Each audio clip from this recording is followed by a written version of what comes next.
Nós estamos nos preparando para o ano de 2025, o ano do jubileu, que a cada 25 anos, aí, desde o Antigo Testamento, se celebra, e na igreja não é diferente. É um ano de misericórdia, um ano de ação de graças por tantos dons que Deus nos concede. E a igreja pede que durante esse ano de 2024 nós nos dediquemos ao ano da oração, a meditar sobre a oração, e há também muitas orações pelo jubileu e pelas graças que nós receberemos em 2025.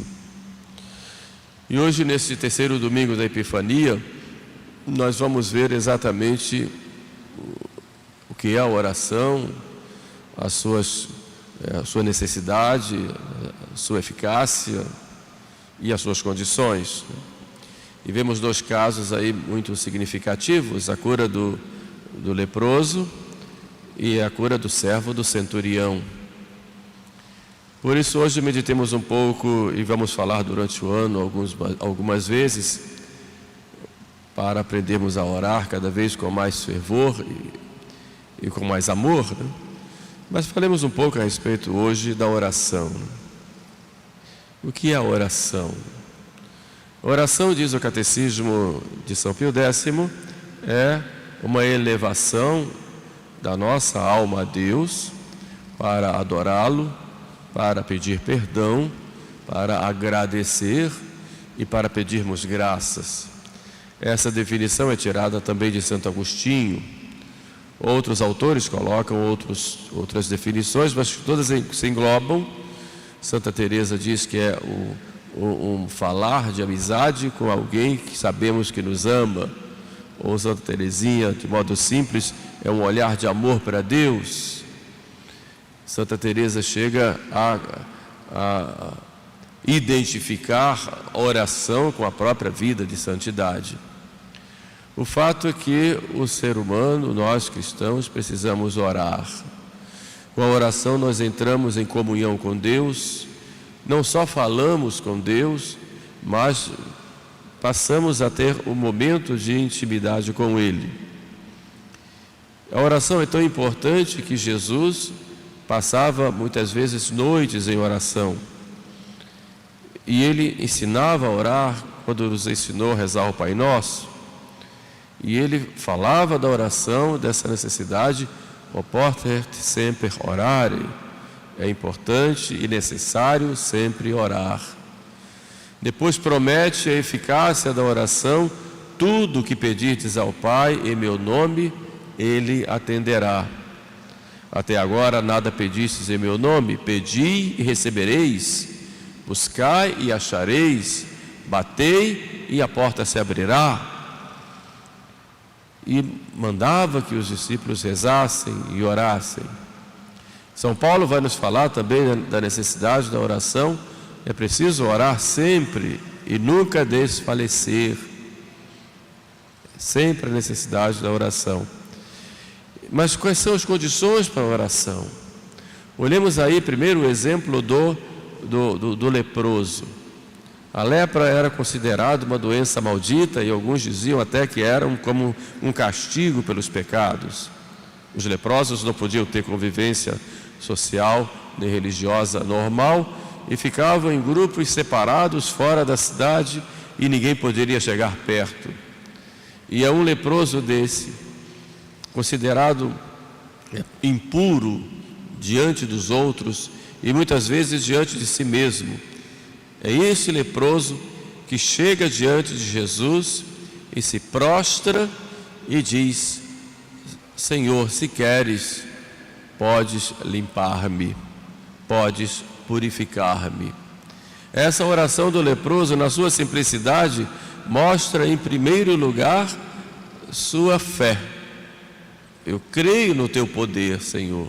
Eu creio que tens o poder de, com um ato da tua vontade, dizer para mim a lepra, para eu ficar limpo. Creio também na tua bondade e no teu amor. E esse ajoelhar-se, prostrar-se, é o ato de submissão necessária para quem faz a oração. A oração não é uma espécie de catarse, como alguns colocam, não é uma espécie de meditação transcendental, em que eu tenho que sair de mim mesmo e me sentir vazio, como alguns influenciados pela cultura oriental querem colocar dentro dos costumes católicos. A oração não é um ato apenas exterior de alguém que por obrigação tem que rezar para se sentir bem e mostra que a oração é apenas para isso. A oração também não é um ato externo em que é necessário que tenhamos racionalmente atenção em todas as palavras, senão nós estaremos rezando. Isso é influência do racionalismo. A oração é um conjunto. Quando eu me disponho a orar, quando eu me disponho a rezar, eu já estou em oração. Quando eu paro tudo e a partir do momento em que eu quero já chegar para Deus, eu estou em oração. A oração não são apenas palavras, mas palavras que expressam atitudes nossas de reconhecimento, de simplicidade, de fé, eu creio, e sobretudo de confiança. Se queres, podes limpar-me. Essas condições da oração são tão necessárias que, se nós não as temos, poderemos ouvir de Jesus aquilo que Jesus disse dos fariseus: esse povo me honra com os lábios, mas o seu coração está longe de mim. Por isso a oração é algo que deve partir de dentro de nós mesmos, do nosso coração, com esse sentimento e essa convicção de que nós somos filhos e Deus é Pai. E vamos tratá-lo como Pai, com confiança, amor e dedicação de filhos. Pai nosso que estás no céu. Com a oração eu vou então chegar a Ele, reconhecendo o seu amor, seu poder, sua misericórdia, sua bondade para comigo. Vou pedir que Ele seja glorificado e que seu reino venha a nós e que sua vontade seja realizada, e em seguida faço os meus pedidos. É com essas condições que a oração então vai ter sua eficácia e vai ser atendida. Mas precisamos sempre estar atentos para fazer da oração não como algo pesado durante o dia, ou como uma obrigação da qual eu tenho que me livrar, porque se eu não rezar eu vou estar pecando, mas a oração como um ato de amor e de encontro com aquele que eu sei que me ama. Isto é oração. Por isso, aquele que ama vai sempre orar, vai sempre rezar. E se reza pouco é porque ama pouco, e porque ama pouco, reza pouco. De modo que oração e amor a Deus estão tão intimamente unidos que quando a oração é feita com amor, mais amor vem. E quando se pede o amor vem mais ainda. E é tão necessária a oração que as graças que Deus nos dá, Deus condiciona as orações que nós fazemos.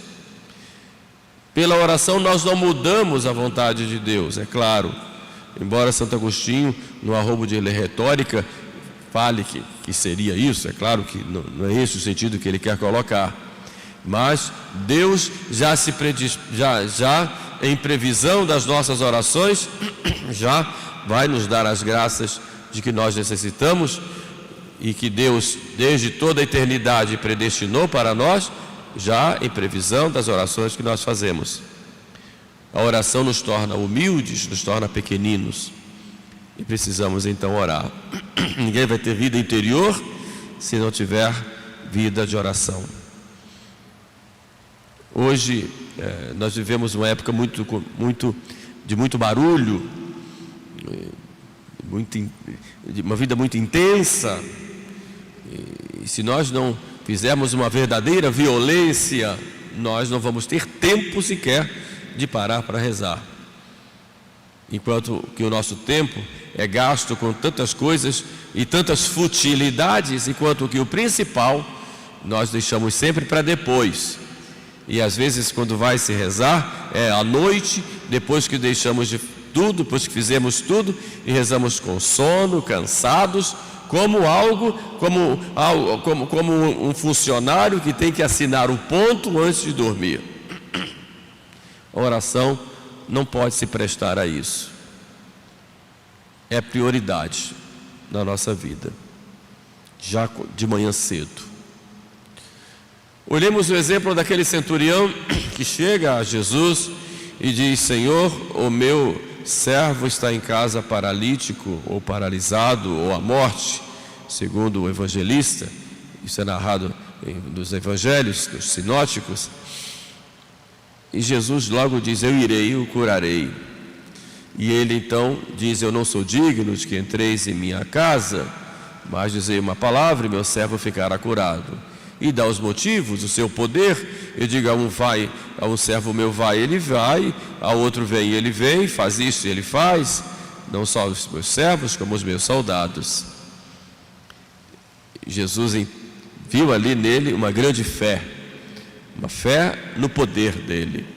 Então, assim como ele tem poder de fazer, de ordenar aos servos e aos seus soldados, e eles obedecem, assim Jesus poderia, muito à distância, dar ordem à doença, e a doença sair daquele servo e ele ficar curado. Era uma grande demonstração e profissão de fé no poder de Jesus, de ter poder sobre as criaturas e sobre as doenças. Mas era também uma demonstração de humildade. Daí vem uma outra condição para nós fazermos a oração: é nós sermos humildes. Não vamos a Deus para dar ordens a Deus, como se Deus tivesse uma dívida conosco. Eu estou fazendo isso, estou te louvando, estou indo à missa, estou procurando ter uma vida regrada, eu estou fazendo bem a todos, então tu tens que me dar aquilo que eu estou pedindo. Esta relação comercial que muitos procuram ter com Deus: eu te dou o louvor, te dou o meu dízimo, te dou os meus bens, mas eu tenho o direito de, em troca, ter as graças do que eu estou pedindo. Não. Essa relação comercial é uma relação que os judeus tinham com Deus, e que depois Lutero pega lá quando funda o protestantismo e leva esse costume, que é um costume que tem lá, que tem algumas linhas protestantes, dessa relação comercial com Deus. Nós não. Tudo que Deus dá, Ele dá de graça, sem que nós o mereçamos. O merecimento é de seu Filho Jesus. Daí vem o termo graça, que é um dom gratuito de Deus. Seja as graças atuais, seja a própria graça santificante, é obra da bondade e do amor de Deus. Portanto, a condição básica ou condição mínima para termos as graças é nós sermos humildes e reconhecermos que nós não merecemos nada e que precisamos de Deus para tudo, e é tudo aquilo que diz que nos conduz à vida eterna, todos os dons necessários para a salvação e santificação, tudo isso vem por obra da graça de Deus. Então eu não sou digno, Senhor, de que entreis em minha morada, mas dizei uma palavra e serei curado, o meu servo ficará curado. Portanto, ao orarmos, temos que ter essa humildade, porque Deus dá a graça aos humildes, como diz São Pedro, mas resiste aos soberbos. E muita gente não tem as graças ou não se santifica exatamente porque lhe falta humildade. E faltando humildade, falta confiança no poder de Deus e no poder de amor que Ele tem. Portanto, como centurião, nós temos que ter essa humildade e de pedirmos não só para nós, mas vemos um centurião aí pedindo para outros. O poder de intercessão que nós temos, ir a Deus pedirmos uns pelos outros. São Paulo fala em alguns momentos: orai por mim, ou orai uns pelos outros. E nós podemos pedir aqui uns pelos outros. É o nosso poder de intercessão, porque nós somos ungidos, fomos batizados. O sacerdote, no grau de sacerdócio ordenado, tem o poder como tal de intercessão, por isso abre os braços no altar, intercedendo pelo povo. Mas cada um de nós pode rezar e pedir uns pelos outros, com aquelas condições de que nós meditamos nessa homilia.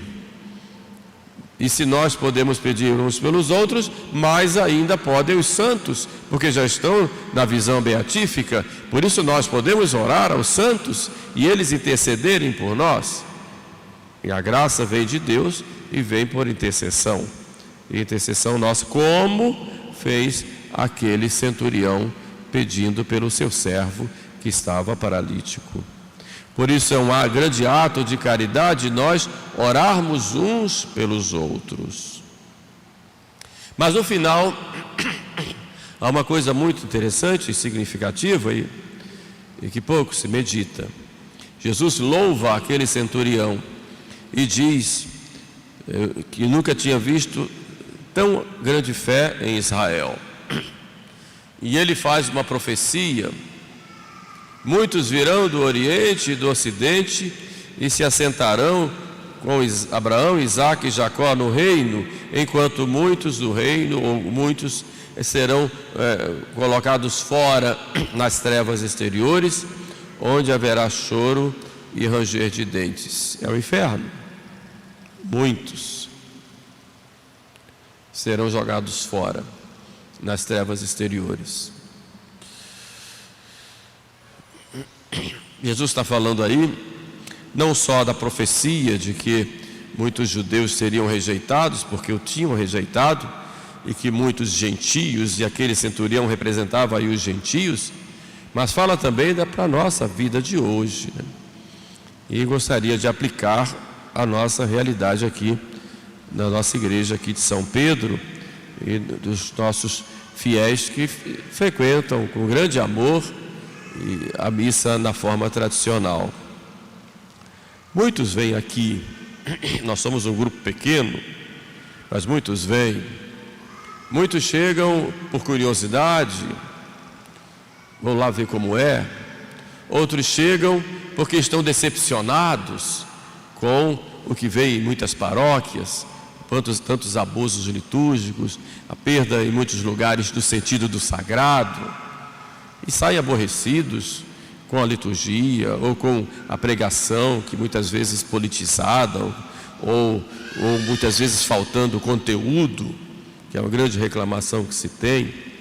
Outros vêm por convicção com relação à missa tradicional, descobriram, estudaram e dizem: eu quero, não só porque eu gosto, mas estou convicto de que nessa liturgia eu me santifico mais, ou tenho os meios maiores para me santificar, embora haja 23 ritos na igreja e todos santificam, porque são ritos aprovados e tem ali o ponto central, que é aquilo que Jesus Cristo instituiu na última ceia, sei lá, mas se sentem ou convictos com relação a isso, né?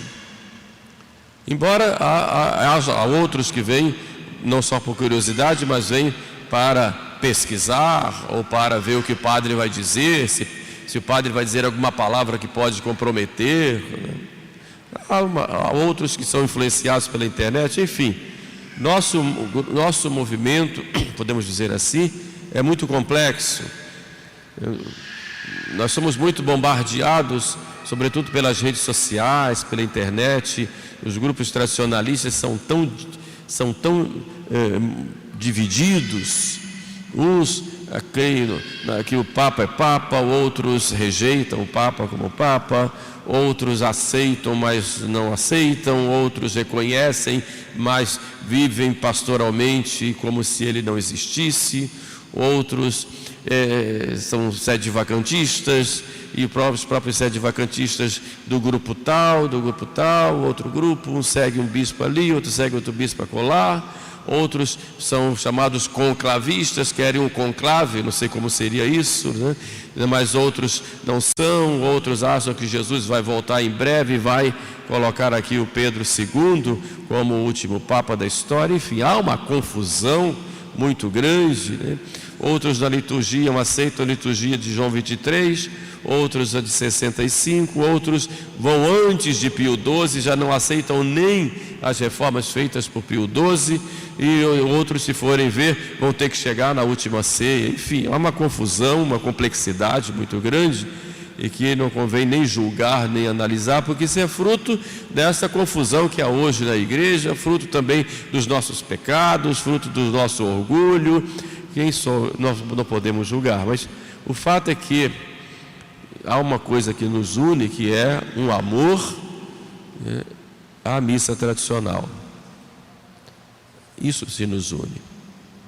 Então nós temos que buscar essa unidade entre nós.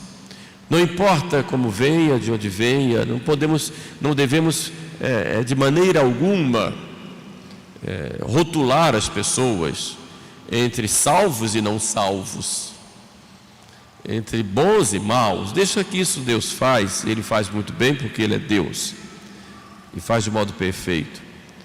O que é importante para nós é que nós saibamos acolher uns aos outros e amarmos uns aos outros.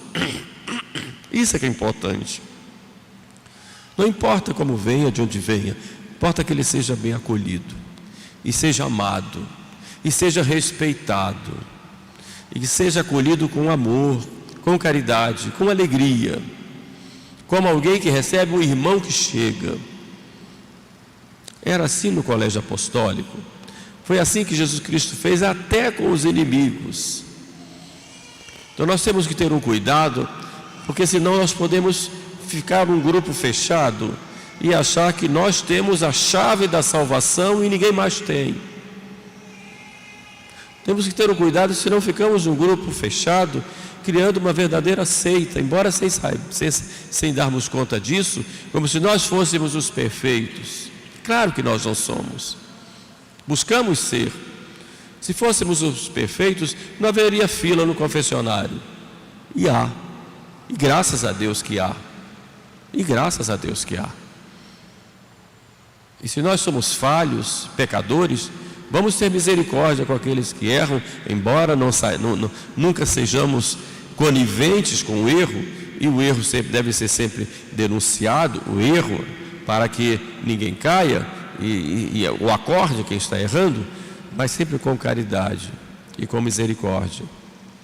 Então, quando Cristo diz, muitos virão do Oriente e do Ocidente e vêm como estão.